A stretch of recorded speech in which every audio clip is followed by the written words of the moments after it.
Welcome to this powerful video. Today, you're going to learn something very few people in the world ever learn. The secret to understanding others without asking a single question. To see their emotions before they say a word. To know when someone is lying, just by watching how they move, speak, or avoid your eyes.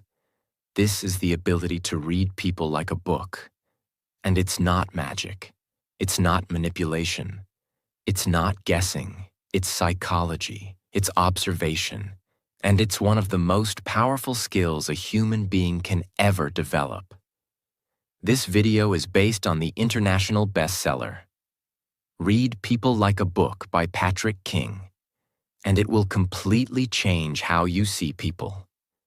In fact, once you finish this video, you won't look at your boss, your friend, your partner, your family, or even strangers on the street the same way again. Because their true thoughts, their emotions, their intentions, you'll finally be able to see them clearly. Most people walk through life blind. They hear words and believe them. They ignore body language. They miss the clues. They get lied to, used, manipulated, rejected. They say, but he said he loved me. They say, she said everything was fine. But what if you could see what's behind the words? What if you could catch the signals? What if you could tell with quiet confidence? He's nervous. She's hiding something. They're not telling the whole truth. This person's insecure but pretending to be strong. That one is real. That one is honest. Wouldn't that change everything? That's the power of this book, and that's what you'll learn today. In this video, you'll learn how to read people's body language, how to spot openness, defensiveness, suspicion, nervousness, confidence, how to detect lies instantly, how to understand someone's real emotion, even when they're trying to hide it. How to develop the most underrated superpower on Earth, observation. And remember this video is not just about psychology. It will also improve your English. You'll hear clear, real examples. You'll understand emotional vocabulary. You'll learn how to describe behavior in English, like a professional. So whether you want to become a better communicator, a better listener, a better partner, or just someone who's harder to fool, stay with me, because we're just getting started. Now let's begin your transformation. Chapter 1. Words lie, but behavior doesn't. Let's begin with the first and most important truth of this entire book. People can lie with words, but they can't lie with behavior. We live in a world where people are trained to say the right thing even when they don't mean it. They say, I'm fine, but they're not. They say, I trust you, but their arms are crossed and their face is tight. They say, this deal is great for you, but they're avoiding eye contact, checking their phone, leaning away. Words are a tool, and tools can be used to hide the truth. But behavior, posture, eyes, tone, space, timing, movement, these are hard to fake because they come from the subconscious mind. They're automatic. And that's why learning to read behavior is 100 times more powerful than memorizing phrases. Imagine this. A manager is sitting in a meeting. He says to his team member, don't worry, your job is completely safe. He's smiling, but his body is rigid. His feet are pointed toward the door. His shoulders are tight. He's not blinking. He says, completely safe, but his tone is flat and cold. Your ears hear, you're safe. But your eyes, your instincts, they whisper, he's already decided to fire you. This is the difference between people who get blindsided in life and people who see the truth before it explodes. Here's the science. Your words come from your thinking brain, prefrontal cortex. You control them. But your body language, voice tone, facial reactions come from your emotional brain, limbic system. You don't control them. That's why someone can say, "I'm not mad," but their jaw is clenched, voice is sharp, and their body is stiff. You must learn to trust the body more than the mouth. If you're just starting, here's what to observe. First, arms. Crossed equals protection. Open equals comfort. Feet. Pointing away equals want to escape. Shoulders. Tight equals tension or lying. Eye contact. Too much equals forced. Too little equals hiding something. Speech speed. Fast equals anxiety. Slow equals control or thinking. Tone. High equals uncertainty. Low and calm equals confidence. Watch how the body and words match, or don't match. If someone says, "I love it here," but their body is stiff, they're not smiling, and they're fidgeting. That's not truth. That's performance. Once you understand that people are constantly communicating with their body, the world opens up. You'll see who's insecure in a job interview. You'll sense who's hiding fear on a date. You'll catch lies before they grow into betrayal. You'll feel powerful in silence, because while others talk, you'll be watching. And trust me, those who observe own the room. Words are easy to fake. Behavior is hard to hide. If you want to read people like a book, stop listening so much and start watching. Chapter 2. First impressions are silent, but loud. Let's be honest. Most people don't even know how fast their brain judges someone.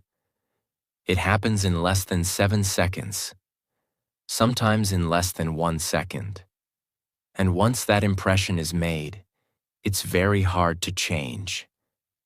That's why this chapter is about your first superpower, the ability to see beyond first impressions and control the first impression you give too. Your brain is wired for survival. When you meet someone for the first time, your mind instantly asks, "Is this person safe? Can I trust them? Are they a threat, or can I relax? Do they like me, or are they judging me?" And guess what? They're thinking the same about you.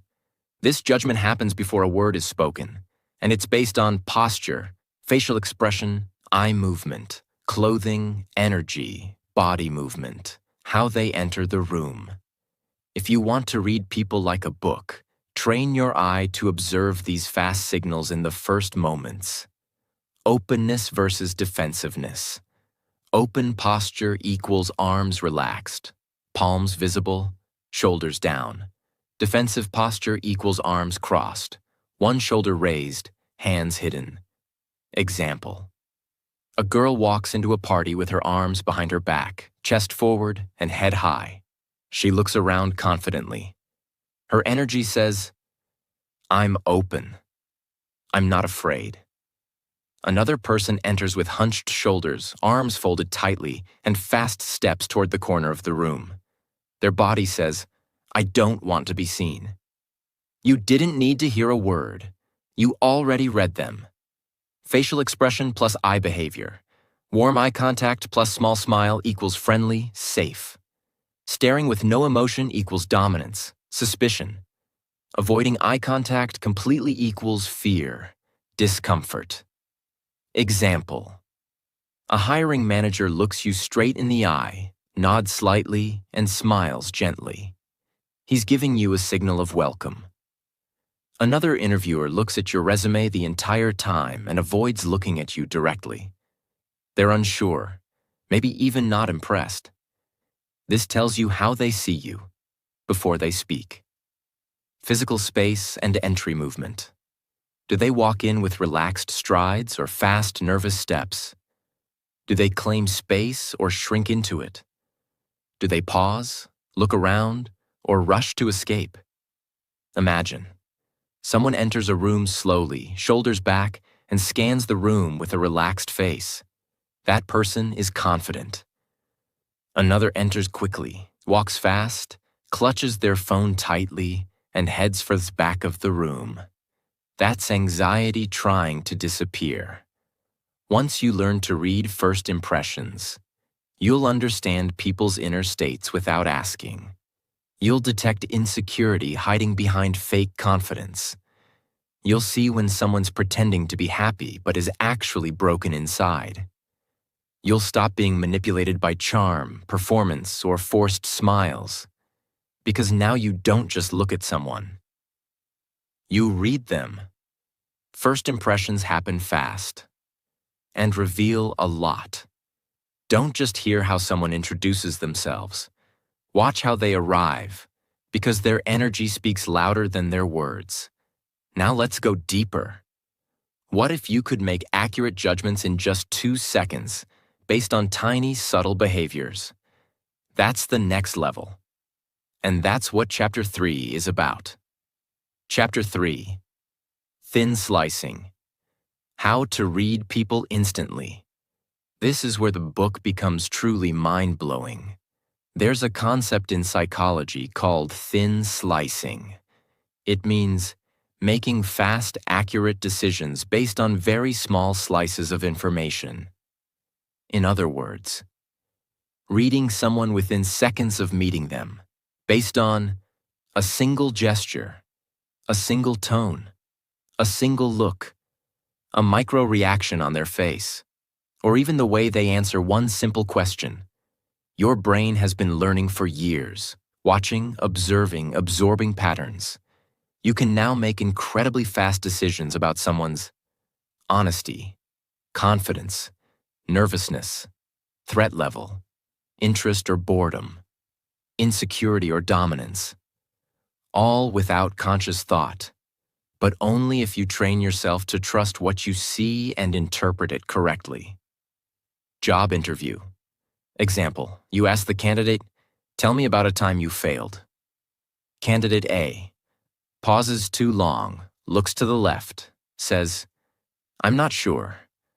I've never really failed." Fake smile, voice high-pitched. Candidate B smiles slightly, nods thoughtfully, says, "Yeah, in my first job, I missed a deadline because I was afraid to ask for help." Who's more trustworthy? Even though it was one question, the first person revealed defensiveness, insecurity, possibly dishonesty, all within 10 seconds. Relationship example. You ask someone on a date, "Do you want to meet again?" They say, "Sure." But their face tightens, they look away, and their voice drops.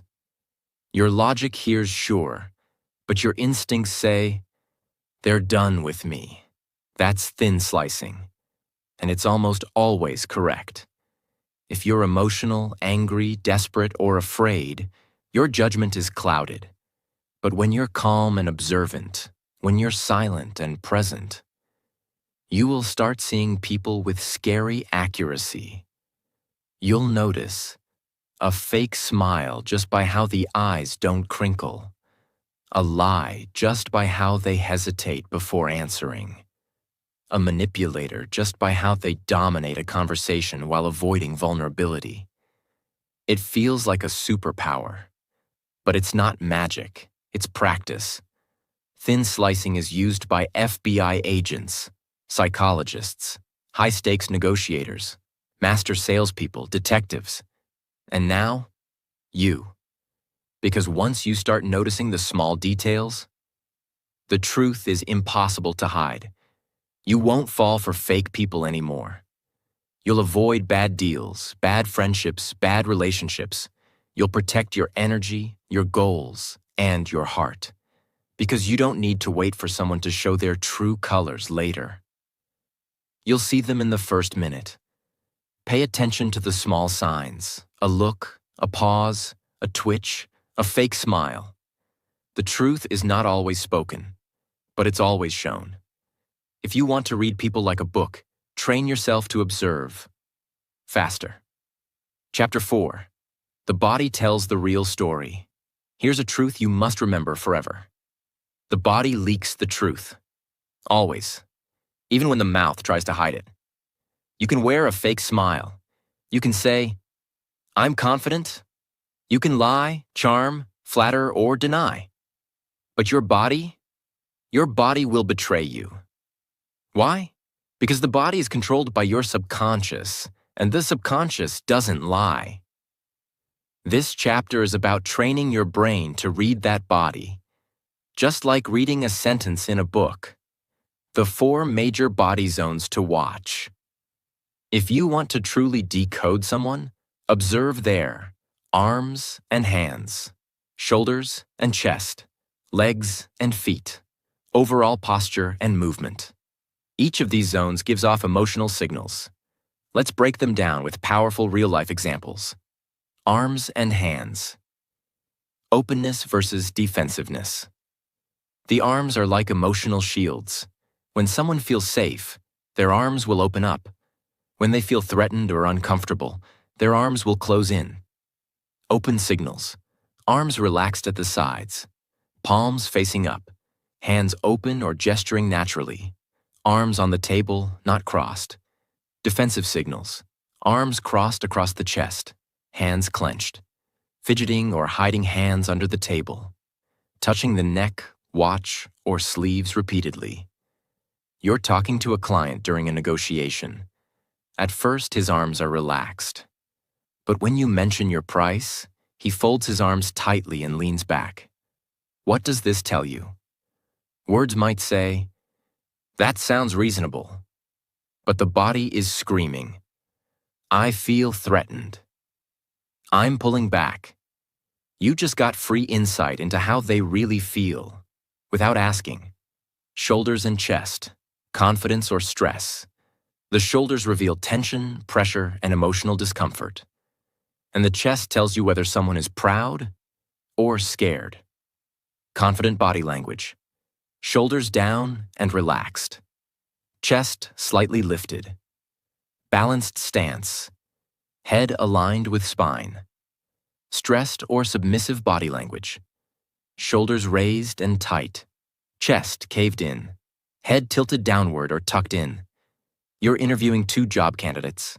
Candidate A walks in, sits straight, shoulders back, hands on the table, relaxed smile.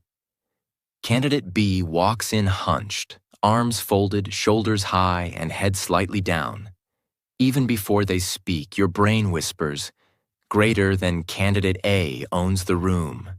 Candidate B is afraid of it." Legs and feet, where they want to go. This is one of the most ignored parts of body language, but also one of the most honest. Here's why. People can control their words. They try to control their face, but they almost never think about their feet. Foot signals. Feet pointed directly at you equals engaged. 1 foot pointed toward the door equals wants to leave. Shifting from foot to foot equals discomfort or nervousness. Legs crossed away from you equals emotional distance. Legs crossed toward you equals emotional openness. Imagine, you're on a first date. They're smiling, laughing, talking, but 1 foot is pointed sideways. They shift in their seat often. They keep glancing toward the entrance. What's happening? They're physically present, but mentally. They're planning their exit, and you just read the truth with your eyes. Overall posture. The energy they carry. Posture tells you what someone believes about themselves. Powerful posture. Upright, aligned spine. Shoulders relaxed. Head level, not tilted. Taking space confidently. Weak or submissive posture. Slouching. Neck pulled in. Shoulders collapsed. Body shrinking into itself. Example. You're at a group meeting. One person is sitting back, arms on chair, looking relaxed. Another is hunched over, biting a pen, scribbling nervously. Who do you listen to more? Even before they talk, the posture speaks. One feels in control. The other feels small. The body is a book, and every movement is a sentence. The arms speak protection or welcome. The shoulders tell you who's relaxed or stressed. The feet tell you who wants to be here and who doesn't. And posture tells you whether someone believes in themselves or wants to disappear. Start watching, because behavior is never silent. Chapter 5. Personal Space, the silent language of power, intimacy, and fear. Now that you understand how the body reveals the truth, let's talk about distance, because how close or far someone stands from you is not random. It's psychological, and it tells you exactly how they feel about themselves, you, the situation. This is called proxemics, the science of personal space. And it's one of the most accurate indicators of trust, fear, comfort, power, and dominance. According to psychology, there are 4 major zones. 1. Intimate space, 0 to 18 inches, used only for romantic partners, close family, lovers. If someone enters this space without permission, it causes discomfort or fear. 2. Personal space, 1.5 to 4 feet, used for friends, close colleagues. This is the most comfortable space for deep, real conversations. 3. Social space, 4 to 12 feet, used for acquaintances, formal events, strangers. Safe, neutral, watch for how long someone stays here before moving closer. 4. Public space, 12 plus feet, used for speeches, strangers, conflict zones. Distance equals separation, emotional or physical. What their distance says. Someone standing too close too soon equals aggressive, controlling, or lacking awareness. Someone standing too far for too long equals distant, unsure, emotionally closed. Someone slowly closing the gap equals building trust. Someone suddenly stepping back equals discomfort, fear, emotional shutdown. For example, you're meeting a new business partner. They greet you warmly but stay 3 to 4 feet away, neutral, respectful. As the meeting progresses, they slowly lean in, joke, and even tap your arm lightly. They've shifted from social space to personal space. This means trust is increasing. But if you say something challenging and they step back immediately or cross their arms, you just triggered fear or resistance, and they're creating emotional distance too. Warning: violating personal space equals emotional damage. Ever had someone stand too close too fast? It feels like they're attacking your energy. It doesn't matter if they're smiling. Your brain screams, greater than back off. You're not welcome here yet. This is why reading space is just as important as reading words. Distance is not just physical. It's emotional. When someone moves closer, they're opening up. When someone steps away, they're protecting themselves. You don't need to ask, do they trust me? Just watch the space between you. Chapter 6. The eyes. The mirror to the mind. There's a reason people say, look me in the eye. Because the eyes are the only part of the body that can't lie for long. You can fake a smile. You can say kind words. You can even pretend to laugh. But your eyes will always reveal your true emotions. This chapter will teach you how to read eye contact the right way, understand eye movement and blinking, spot lies, attraction, fear, confidence, and shame just by observing the eyes. Let's start with the basics. Eye contact, connection or control. Eye contact is one of the most misunderstood things in communication. Some people think more eye contact equals more honesty, but that's not always true. Here's the truth. Too little eye contact often means fear, lying, insecurity, shyness, guilt. Too much eye contact can mean trying too hard, hiding something, dominance, manipulation. Natural eye contact means relaxed confidence, openness, truth. Watch not just how long they look at you, but how they look at you. Imagine. You ask your friend if they're okay. They say, "I'm fine," and look straight into your eyes without blinking. It looks intense, almost forced. You feel something's off. That's your brain picking up that the eye contact isn't natural. It's controlled. They're trying to convince you, not connect with you. Pupil dilation. Hidden emotion. Pupils are the black center part of your eye. They get bigger when you're emotionally aroused, attracted to someone, excited, scared, or in low light.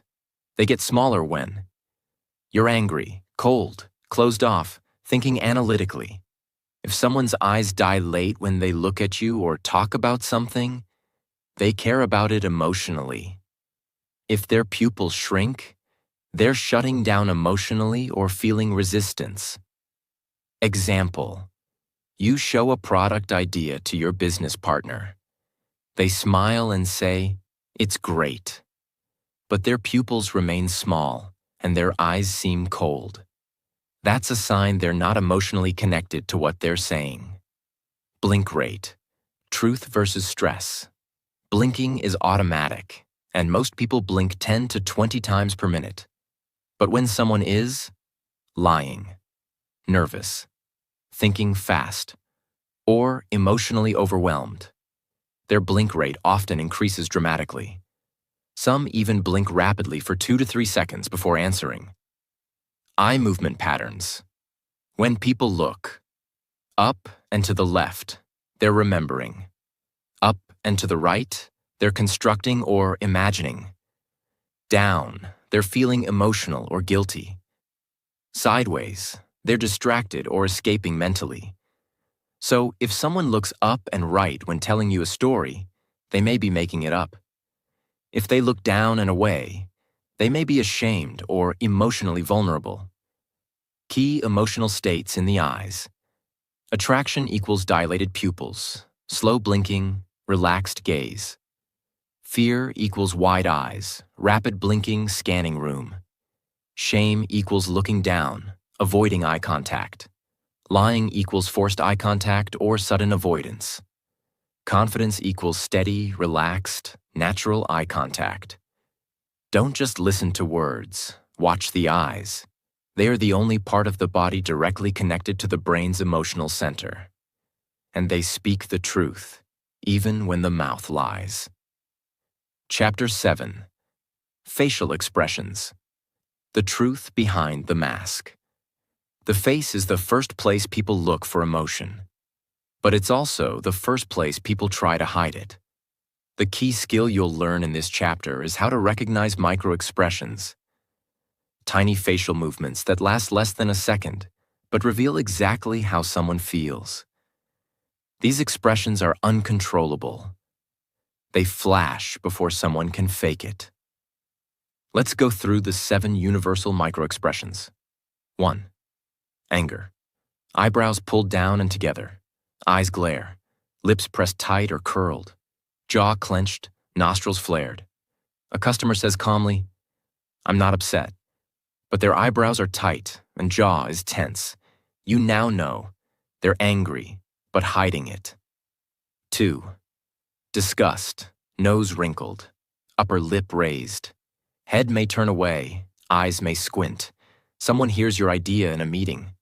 They smile politely, but for a second, their nose wrinkles and their lip curls. They're disgusted, but trying to be polite. 3. Fear. Eyes wide open, eyebrows raised, mouth slightly open, breathing fast. 4. Surprise. Eyes wide, eyebrows up, jaw drops slightly. Difference from fear? Surprise is shorter and followed by another emotion, usually happiness or anger. 5. Sadness. Inner corners of eyebrows pulled up, eyes downcast, lips turned down, chin may tremble. This one is very hard to fake, especially the eyes. If someone is truly sad, their eyes lose brightness. 6. Happiness. Corners of lips pulled up, eyes crinkle at the edges, Very important. Cheeks lift. Fake smiles usually involve only the mouth. Real smiles involve the eyes. Always. 7. Contempt. One side of the mouth raised slightly, like a smirk, often combined with narrowed eyes. Contempt is dangerous. It means disrespect, superiority, and hidden dislike. Your friend says, "I'm happy for you," but their mouth twists slightly to one side. That's not support. That's envy disguised as kindness. Learn the face, not the fake face, but the flashes that escape before the performance begins. In just half a second, you can catch what someone really feels.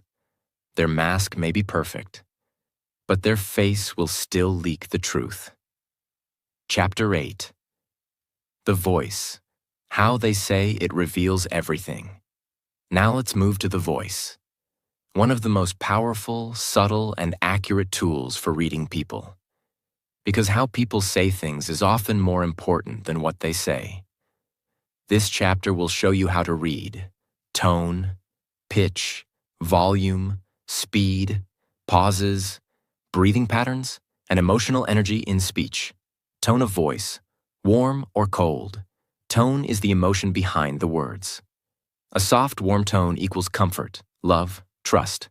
A sharp, cold tone equals anger, control, or detachment. A flat tone equals boredom or disinterest. Someone says, "I missed you." If their voice is low, soft, and calm, it's sincere. If it's high-pitched or flat, they might be acting or detached. Pitch. Confidence or insecurity. High pitch equals nervousness, anxiety, lying. Low, steady pitch equals calm, control, truth. People often raise their pitch when scared, especially when lying under pressure. Volume, dominance or submission. Loud equals confidence, dominance or aggression. Quiet equals insecurity, politeness or fear. Variable equals manipulation or emotional instability. Watch for sudden changes in volume. It often means emotional spikes. Speed, truth or stress. Fast talking equals nervousness, overthinking, pressure. Slow talking equals control, honesty, or anger suppression. Sudden speed up equals fear or excitement. If someone answers too fast, they might be trying to rush past your attention. If they pause, breathe, and answer slowly, they're likely thinking clearly. Pauses and hesitation. Silence is powerful. People who lie often pause unnaturally. People who are confident use silence to their advantage. You ask, "Why didn't you tell me this before?" They pause for 4 seconds and then say, "I didn't think it mattered." That pause tells you the truth. They knew it mattered. They were just figuring out what to say. Breathing and sighs. Heavy breathing equals stress. Sighing equals frustration or exhaustion. Short breaths equals anxiety or fear. Deep, slow breaths equals calm, emotional control. You don't need a lie detector. You already have one. Your ears. If you slow down and listen to how people speak, you'll begin to hear their heart, not just their words. Chapter 9. Speech patterns. Word choice never lies.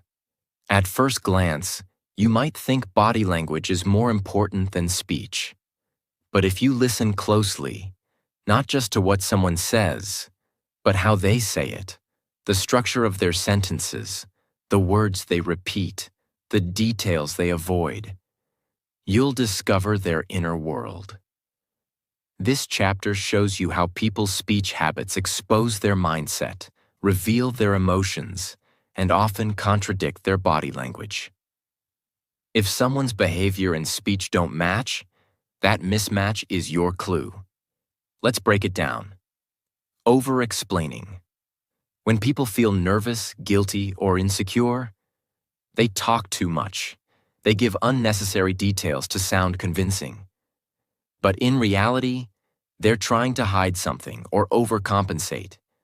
You ask, "Did you send the email?" A confident person will say, "Yes, I did." around 2 p.m., but a nervous person might say, yeah, I sent it. I was actually just checking my inbox and realized I hadn't sent it yet, so I opened it and double-checked everything, and I even made sure the attachment was there. Then I hit send all that extra talking. It's not information. It's anxiety leaking through words. Repeating the question. When people repeat your question before answering, it often means they're buying time or trying to control their answer. You say, "Did you take the money?" And they respond, "Did I take the money?" Pause. Then, "No, I didn't." That delay, that mirror, is not natural. It's mental editing. Honest answers don't need repetition. They just come out. Avoiding I statements. People who are lying or emotionally distant often avoid saying I. They'll say, "It got done," instead of "I did it." Mistakes were made, instead of "I made a mistake." That's just how things turned out, instead of "I caused this." If someone always removes themselves from the story, they may be hiding guilt, afraid of blame, emotionally disconnected. Language becomes a shield, and you're trained to see it now. Abrupt changes in tone or style. You're talking normally, then suddenly, their voice flattens. They become robotic. Their sentences get shorter. The words get safer. It means they've entered emotional defense mode. Their mouth is speaking, but their brain has shut the door. You're talking to your partner about vacation plans. Then you ask, "Have you talked to your ex recently?" They instantly go from playful to, "No, why would I?" Watch for that emotional shift. That's when the truth gets hidden. Word filters. To be honest, and honestly. When someone begins a sentence with, "To be honest, honestly," if I'm being real, ask yourself, what were they being before this sentence? These are verbal flags. Not always lies, but often signals that they're now shifting. From fake to real or from real to fake. It's your job to notice the moment. Words don't just carry meaning. They carry intention, emotion, and fear.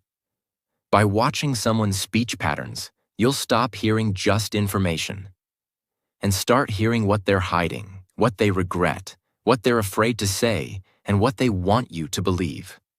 Listen smarter, speak less, see more. Chapter 10. Detecting Lies. The 5 Silent Clues of Deception. Now we reach one of the most powerful and requested skills of all. How to tell when someone is lying. Let's be honest, everyone lies. Sometimes to protect others, sometimes to protect themselves, sometimes to manipulate and control. But here's the secret. Lies are heavy, and the body struggles to carry them. This chapter will show you the 5 most reliable clues that someone is not telling the truth, even if their words sound perfect. These are not guesses. These are research-backed behaviors found in thousands of lie detection studies. Let's uncover the truth. 1. The body and words don't match. This is the most powerful lie detector. If someone says, "I'm really excited about this," but their arms are crossed, their voice is flat, and their feet are pointed away, you believe the body, not the mouth. Truth is smooth. Lies create tension, and that tension shows up as mismatch. 2. Too many details. Lies require construction. Truth flows naturally. If someone gives you way more information than needed, they might be creating a fake story, trying to sound believable, overcompensating for guilt. Example. "Yeah, I left work early. I mean, traffic was bad, but I stopped by the grocery store to get milk, and then I realized I forgot my wallet, so I had to turn back." Too much, too fast. That's not a story. That's a cover-up. 3. Delayed or forced emotion. When someone is truly sad, angry, or happy, the emotion comes before the words. Their face shows it naturally. But liars often reverse it. First they speak, then they try to act the emotion. This is called emotional leakage. Example: I'm so sorry for what I did. Then comes the frown, then the eye contact, but only after the words. It feels wrong, and your instinct knows it. 4. Vocal tension and breathing. Liars often clear their throat, speak in a higher pitch, pause more, breathe faster. Because lying creates physiological stress. The body enters fight or flight mode, and you can hear it if you stop and listen. 5. Sudden grooming or discomfort.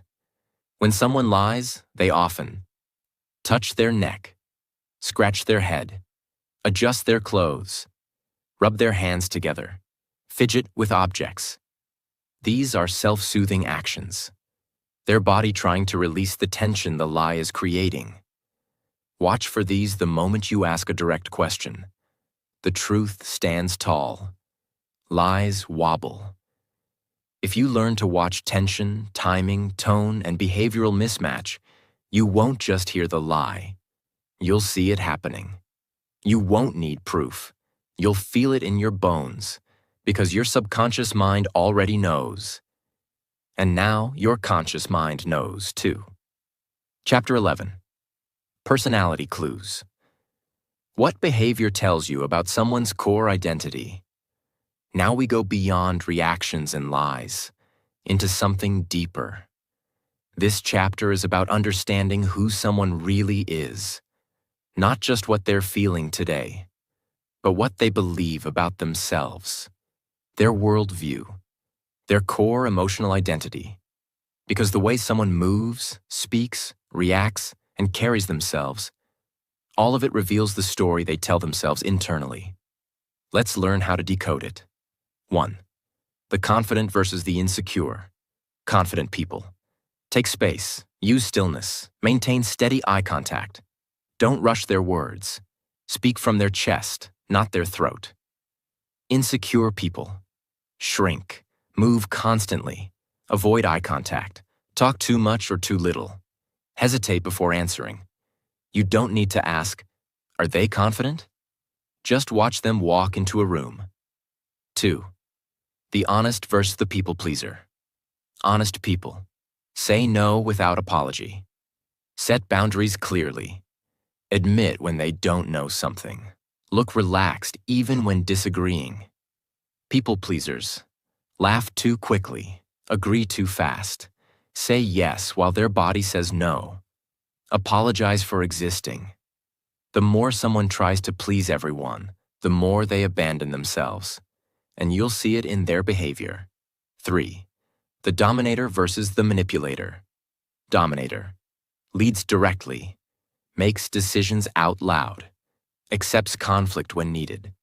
Stays consistent in behavior. Manipulator.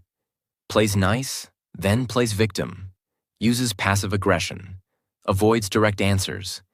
Changes personality based on who's watching. The difference is control. One leads to serve. The other controls to feed ego or weakness. Watch their patterns over time. You'll know. You don't need a personality test. You just need to observe. People reveal themselves in how they react to pressure, how they treat those with no power, how they speak when nobody's watching, how they change or stay the same. Once you can read someone's behavior as a pattern, not just a moment, you'll know their true character. And when you know someone's character, you can protect your life, your time, your energy, and your future. Chapter 12. Emotional triggers. Reading reactions that reveal deep pain. Sometimes people don't tell you what's bothering them. They say, it's nothing. They say, I'm over it. They say, it doesn't matter anymore. But then they explode, or go silent, or act cold for the rest of the day. This chapter is about learning to read those emotional triggers, moments when something small causes a big reaction, revealing a wound that hasn't healed. What is an emotional trigger? A trigger is not the pain itself. It's the thing that activates the pain. It could be a certain word, a facial expression, a type of joke, a question, a reminder of someone from the past, a situation where they felt powerless once. Most emotional triggers are rooted in rejection, abandonment, failure, betrayal, being ignored, being judged. When triggered, people don't act like themselves. They act like the younger version of themselves, the one that first felt the wound. How to read a triggered reaction. Watch for sudden mood changes, overreactions to small events, body tightening, clenched fists, locked jaw, eyes getting distant or angry, silence that wasn't there before, a fake smile that suddenly appears.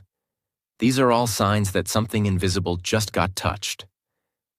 And now the real person is reacting from emotion, not logic. Imagine, you say during a conversation, "I just think you could have handled that better." Your friend instantly shuts down, stops talking, and avoids eye contact. You didn't insult them, but you accidentally touched their wound, maybe from years of being told they were never good enough. They weren't reacting to you. They were reacting to all the moments in their past where they felt judged. Understanding this can prevent conflict, build empathy, give you massive emotional intelligence. How triggers reveal true emotional history. People's triggers will tell you what they haven't healed from, what they deeply fear, what they secretly desire, where their emotional walls are. For example, a person who gets angry when ignored is probably afraid of abandonment. Someone who hates criticism likely fears not being enough. A person who jokes too much during serious conversations may be afraid of vulnerability. Watch how people react to the smallest things, because it's in those moments, when their voice shifts, their body freezes, or their mood flips, that you'll see the real story they've been carrying. Emotional triggers don't lie. They don't ask for permission. They simply reveal. This chapter teaches you not just how to read people, but how to understand their emotional past. And when you understand someone's past, you stop fighting the person in front of you. You start connecting with the pain behind them. Chapter 13. Group Dynamics. Understanding social power, silence, and energy. We've learned how to read individuals. But what happens when there are multiple people in a room? This is where things get more complex and more powerful. This chapter is about learning to read. Group power dynamics. Unspoken leadership. Who is dominant? Who is submissive? Who is fake? How people behave when others are watching. How silence and body language change based on who's around. This is the difference between being socially smart and being socially blind. The room within the room. Every group has a hidden structure. You'll almost never hear it spoken, but you can always see it. Who sits at the center of the group? Who talks the most? Who interrupts without fear? Who everyone turns to after someone speaks? Who laughs first and who watches before laughing? Who avoids eye contact and who makes too much of it?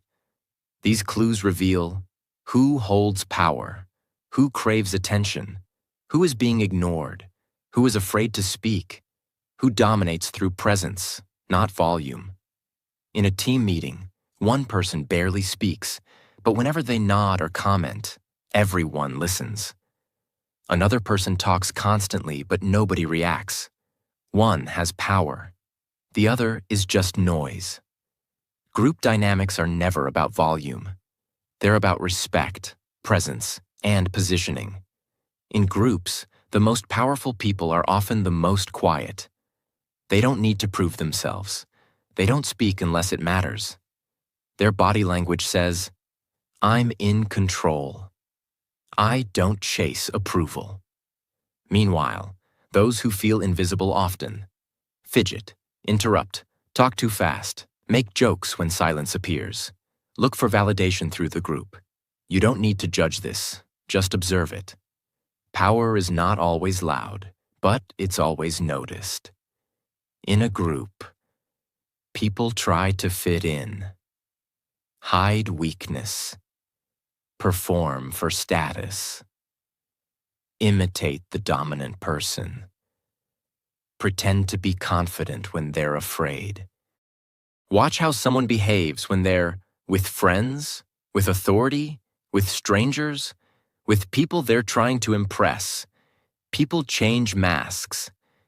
And when you know what to look for, you'll see the mask before they even wear it. Every room tells a story, without words. The group dynamic shows you who they admire, who they follow, who they pretend to like, who they quietly fear, and who they want to become. Don't just listen to what people say in groups.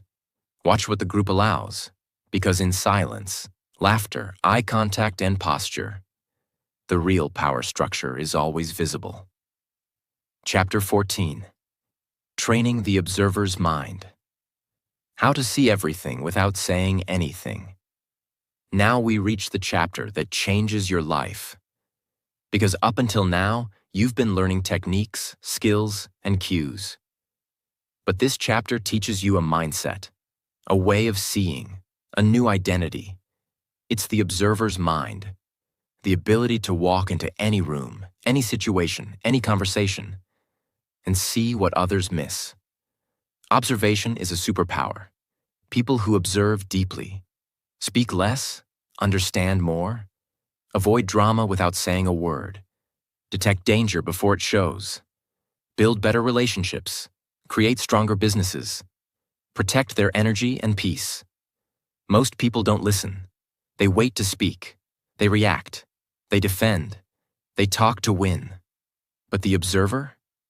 The observer sits quietly, listens fully, watches without judgment, learns everything. How to train the observer's mind? 1. Slow down your reactions. Don't rush to respond. Let silence reveal. The longer you pause, the more they reveal themselves. 2. Notice patterns, not just moments. Don't judge someone for one action. Watch for repeated behaviors. Patterns equals truth. 3. Use curiosity, not judgment. Ask, what is this person really trying to say? What are they hiding? What emotion is behind that smile? 4. Listen to your body. Your gut knows before your brain does. If you feel uncomfortable, unsafe, or unsure, trust the signal and investigate. 5. Detach from your need to be liked. If you're desperate to be accepted, you won't see the truth. You'll only see what you hope to see. But if you're calm, clear, and grounded, people will show you exactly who they are. Example: you meet someone new. They're charming, funny, confident, loud. Everyone seems to love them. But something in you feels off. So you stay quiet. You watch. Over time, you notice. They interrupt others often. They only talk about themselves. They never apologize. They change personalities depending on who's nearby. That charm was performance. But because you observed without jumping in, you saw the actor behind the act. This is your power now. Don't chase attention. Chase truth. Train your eyes. Train your ears. Train your gut. And soon, you won't just read people like a book. You'll read the whole room, the whole energy, the whole truth, without saying a single word. Chapter 15. Deep psychology. What drives people more than logic?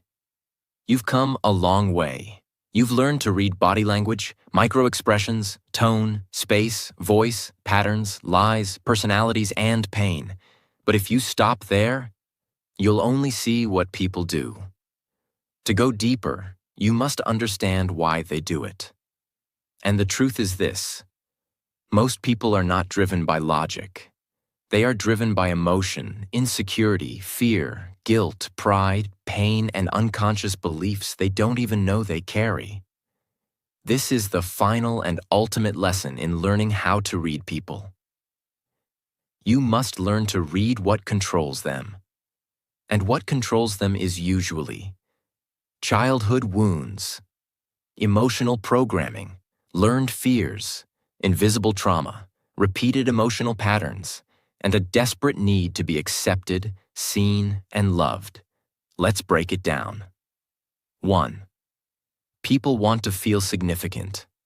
This is one of the strongest emotional needs in the world.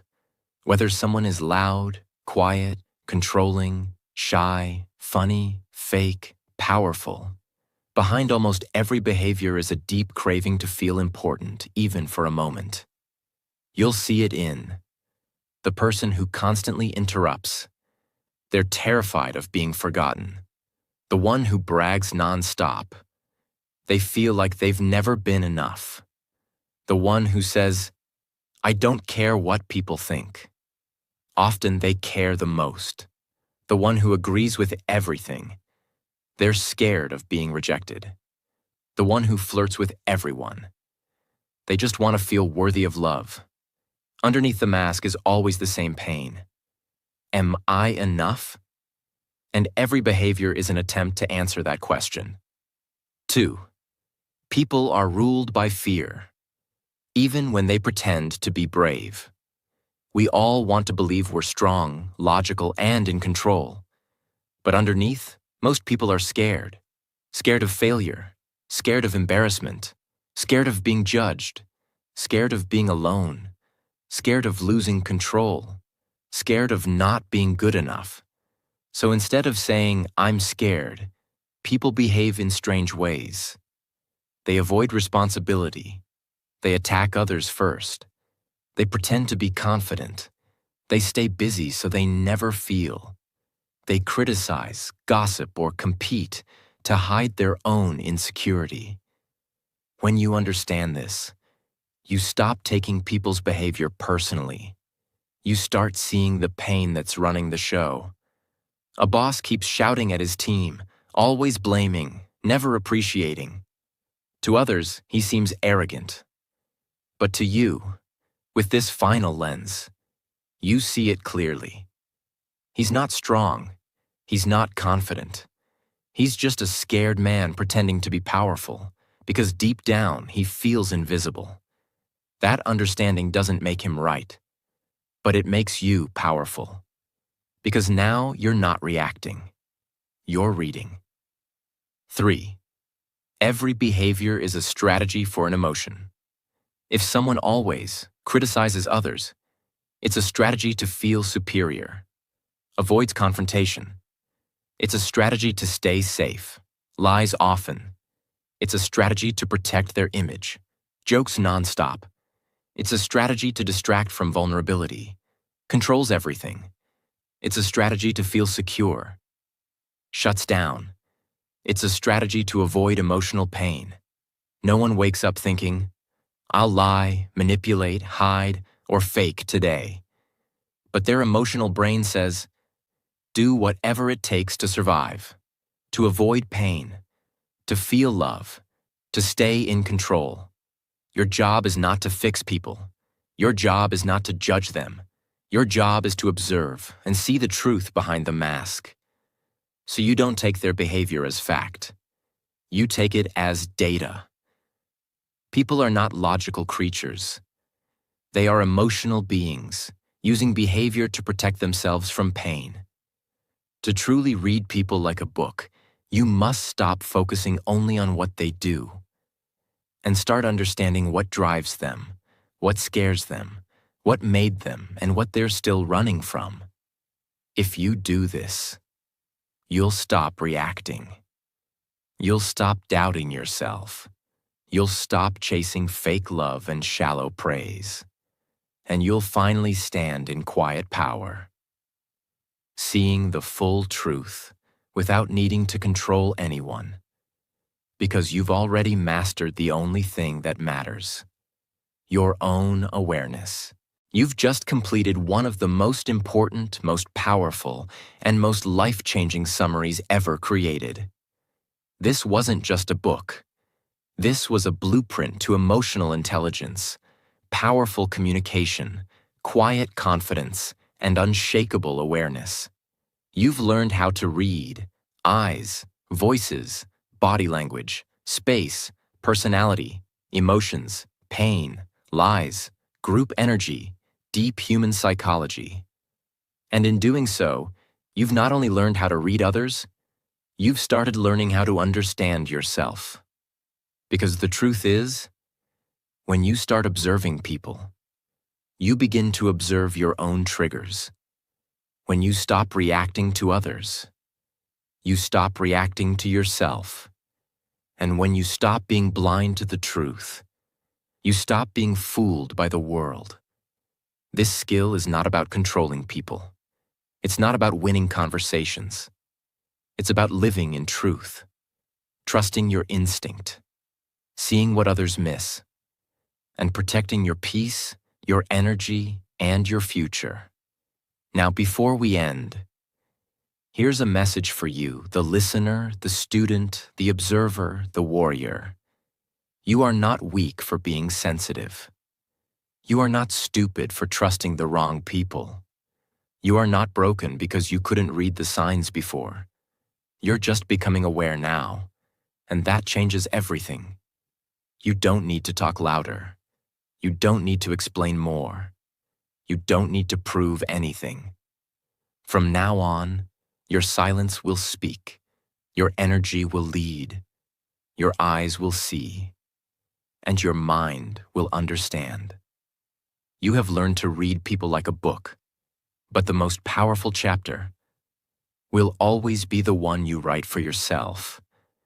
If you found this video powerful, if it changed how you think, if it helped you understand the world a little better, then don't keep it to yourself. Subscribe for more videos like this. Comment what part hit you the hardest, and share this with someone who needs to see the truth and protect their heart. Your support helps this message reach millions, and your journey to self-awareness, emotional intelligence, and quiet confidence is just beginning. Thank you for being here.